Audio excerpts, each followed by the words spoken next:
Good afternoon, everyone. This is I think about 3 o'clock almost, and this is July the 11th, which would have been my brother's birthday, who passed away almost 5 years ago this December, 4.5 anyway, and he'd be 69 today if he was living, and I just thank God that he's with him in paradise. So today is my third day of just sharing a few things about me and why I am, I guess, who I am today. And so let me go into the next stage of my life. I have gone through my teenage years with a lot of difficulty, and this man I knew who used to hang out with my mom's youngest brother, and he was always around visiting my oldest sister that passed away in '66, and then my other sister later on. And then he moved away to Ontario for his job, and when he came back, I was 15 or so. And we met up, and that's where this journey began, off and on, as I was dating. But this man I ended up marrying, and 7.5 years older than me, and I wouldn't want to have been with anybody any younger. He was ready to settle down, and I wanted to be married and to have children. Now, I will tell you that getting married and having children was just all I could get on my mind after I got married, was having children month after month. No success. 3 years passed. I finally went in for a pap test and to send me into the hospital to find out what was happening. Zane had been tested. He was fine. I had been having problems, but I didn't know. I was too not knowledgeable of what the pain I was having, and when we were together. And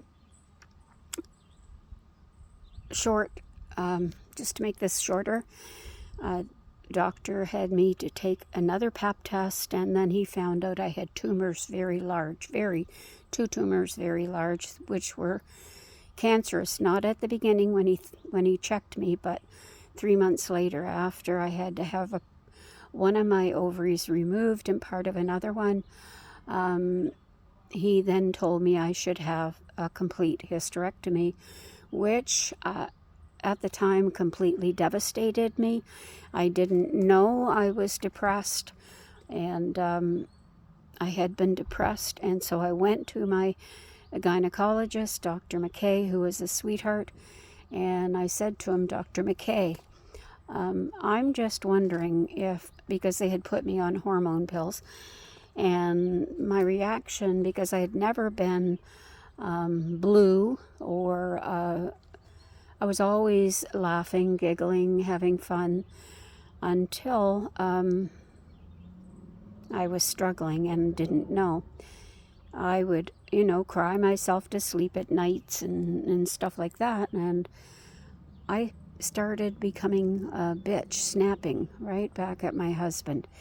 And I wasn't living for the Lord at that time, and I said to Dr. McKay, can you tell me if depression can make me act like a bitch?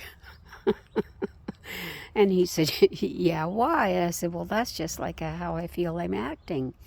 And, I could do that with my husband, but not to anybody else. I wouldn't, because I knew he loved me, and I wanted to be loved. And so that's where and I was on this medication for 31 years. I should have been off of it. And I had the worst hot flashes from the age of 21 for 31 years until I went off them. But anyway, that is, and during this time, I would cry and be upset. I drank a lot in the evenings by myself, wishing life had been better. Maybe I made the wrong choice, and wished I had never had this operation, or these two operations, once I found out it was cancerous.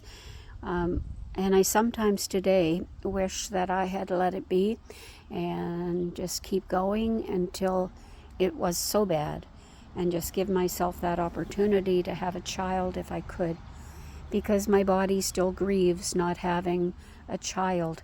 My body just aches, when somebody would have at 21, 22, 23, 24, 25 and on, when people would have baby showers. I'd be so happy for them, but so sad inside for myself. My body would grieve.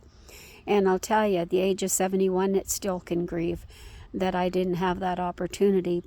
Yet I had the opportunity to raise 3 children that God allowed put into my life for a short time, right? And until they moved out and they were on their own, then I was in most of the control of what they should do and where they should go, and it may have it made it hard for us, I guess. But I wanted to know that they were loved. I wanted them cared for. I didn't want them to go through what I went through. And so that is what today has brought me to a place of recognition that all these things have made me who I am. And I will continue on this journey with you. If you wouldn't mind, could you please subscribe to this video and share it with some of your friends personally on your Facebook page, to friends that may need to hear this, that God was with me through those times, and part of me knew that, and part of me just was so upset, so distraught, and didn't even know if I wanted to be married anymore because I couldn't have children of my own. And that's how I was thinking at the very beginning. I even told my husband one time before we adopted children, I wanted to get married to have children, and now that I can't, I don't even know if I want to be married. And how sad is that for me to tell that to my husband? How ashamed I am of that, because he's the most kind guy, most ever. Yes, he has his days, as I absolutely do. So again, I'm just going to thank you for watching today. Thank you for loving me. And remember, you can always share. You can ask for prayer, and I will be there, and I will pray for you in a heartbeat. So don't forget to like, share, and subscribe. Have a great day. God bless.